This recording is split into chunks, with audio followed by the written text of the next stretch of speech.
Hi guys, well today we're going to be checking out the ZOTAC GTX 1080 Ti Mini. Now this little card here was first seen at Computex at the very beginning of June. And the main attraction is being disclosed in that name, of course. This is what ZOTAC market as the world's smallest 1080 Ti. And even a month or two later, this claim still appears to hold true. We've seen the mini versions of ZOTAC's cards in the past, but never have we seen such an adaptation touching a flagship product. And so the footprint for Mini means that those building inside a tight Mini-ITX type of enclosure can still harness the power of Nvidia's high-performance champion. Now in regards to the pricing for this card here, you're looking at a price tag of around $689 in the UK, and while we don't have the US pricing right now, you guys can probably expect that it's going to come out around $750 to $800. And so this isn't cheap, but you know, we're dealing with a 1080 Ti here, and you come to expect that anyway. The novelty is, as we've already said, if you know, you're really wanting something which is powerful but you don't have that much space in your chassis, then this is the card for you. And so today we're going to be analysing this card in plenty of detail, looking at all aspects of it, and then showing you what the performance is like towards the end.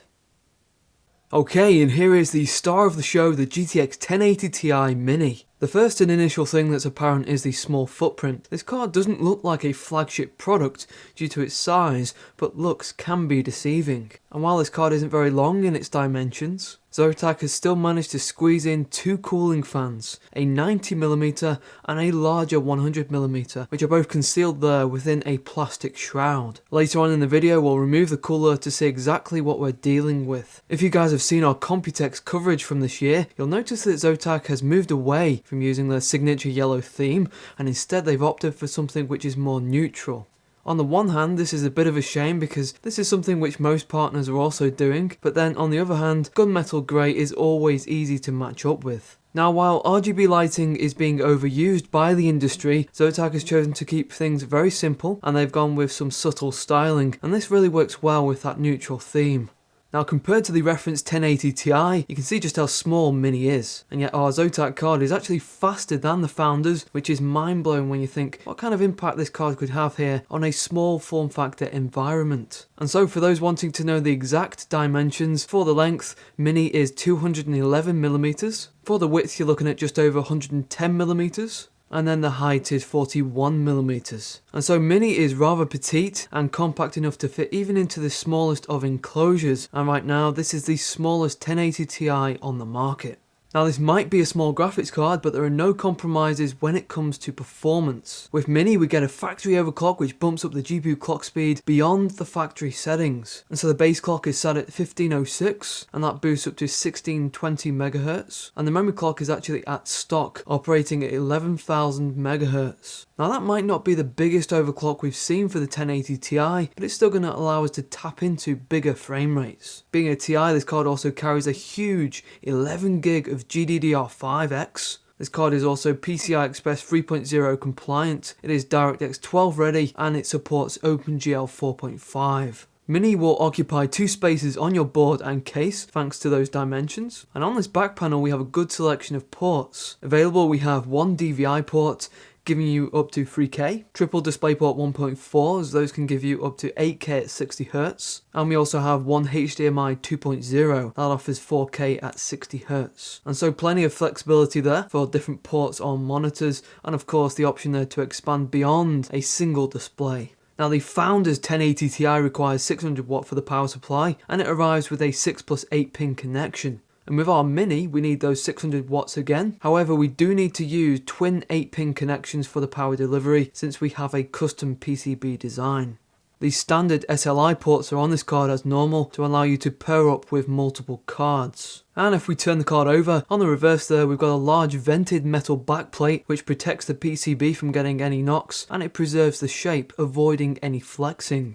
Okay, well the cooler has now been detached from the card, and this is what ZOTAC term Arctic Storm. So what we have is a twin fan configuration which offer differing sizes. One is 90mm and the other is 100. The larger fan there is designed to deliver as much airflow as possible, while the smaller fan is static pressure optimized, which is said to maintain airflow over critical components that need more attention. Now, compared to other 1080 Ti's we've looked at, this cooling here is obviously a lot smaller, and so it will be interesting there to see how effective this solution is at keeping the GPU temperatures down, and we'll check that out towards the end of the video. Now, those fans sit on top of this thin heatsink, and you can see by the physical size of that heatsink that ZOTAC has really had to compress things down to maintain the overall objective there of that small footprint design, and they really have pushed things as far as you could do with the sizes involved here. And so this heatsink uses 5 6mm copper heat pipes, and we also have a copper base plate which has direct contact with the GPU to transfer the heat. And you know, if we do get some decent numbers for the cooling results, then ZOTAC has really done an excellent job here. So with that cooler off the card, we can also check out the PCB, which is equally just as small. You can see there that they've literally used every inch of that surface area. They'd struggle to fit anything else on there. This is of course a custom PCB, and it features an 8-phase digital power design. So at the heart of our 1080 Ti is the NVIDIA GP102. The Ti is already quite a well-established GPU, and it's the same one there used for the Titan X. So we have a 16nm process, and this is all based on Pascal architecture. Now, as we mentioned earlier, ZOTAC has nudged up the GPU clock speed on this card, so it's offering around 2.5% increase over the stock settings. That might not be a lot, but it should give us a few extra frames. Okay, so to test out the Mini, we're going to be using the following games to benchmark. We'll use For Honor, Dawn of War 3, Hitman, Battlefield 1, The Witcher 3, and Titanfall 2. And for each of these games, we're going to be going with 1080p and 4K for the resolution, shifting that detail right up to Ultra so that we have a good representation there of both ends of the spectrum. To capture our footage, we're going to be using the Epiphan AVIO 4K, which allows us to independently capture the gameplay there without the GPU or the system taking a hit. In the full review over on Vortez.net, we'll be taking a look at other games and also comparing this card to others, so be sure to check that out. And while we check out these games, we're also going to have GPU-Z running in the background to pick up on the max GPU temperature. So let's begin.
Okay, and while we're in Titanfall 2, we'll just get a quick reading there of those cooling fans. It is on auto at the moment, 58%, that's around 1500 RPM.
Okay, and if we just jump out of Titanfall 2, we can see what kind of temperature our Mini maxed out at during all of that gaming.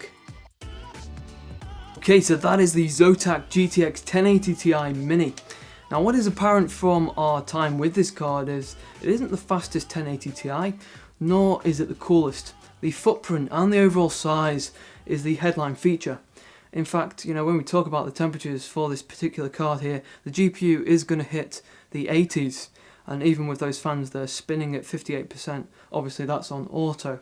And we could modify the profile on this card to spin even faster when it hits certain temperatures, but going beyond 60%, 1500 RPM is going to start to create quite a bit of noise.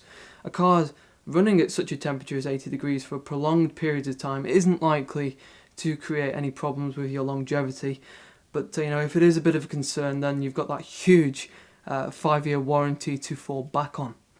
So as can be expected, 1080 Ti, excellent performance straight out of the box. Pretty much any game you go into, maxed out on that maximum detail preset, no problem whatsoever. In 1080p, you're going to be able to hit those triple figures for your frame rates. In 4K, the most demanding of games maxed out, you're going to be able to hit those all-important 60 frames per second. The real beauty with this card though is of course the size. Most 1080 Ti's are big, they're bulky, some measuring in at 290mm and beyond, and this just prevents you from considering a small form factor configuration. It just isn't possible. But with Mini, it's only 211mm, and it also is the double slot. And typically we think about a small graphics card, we think entry level, we think various limitations, but size certainly isn't relative to the performance here. And this thing, it is small, but it is big on performance. So that is pretty much it for me today, guys. Be sure to check out the full review for even more benchmarks on our overclock, manual overclock result. The links for those are going to be on the screen and in the description. Be sure to leave me a comment with your opinion on this card in the comments box below. Take care of yourself, and I'll see you guys next time.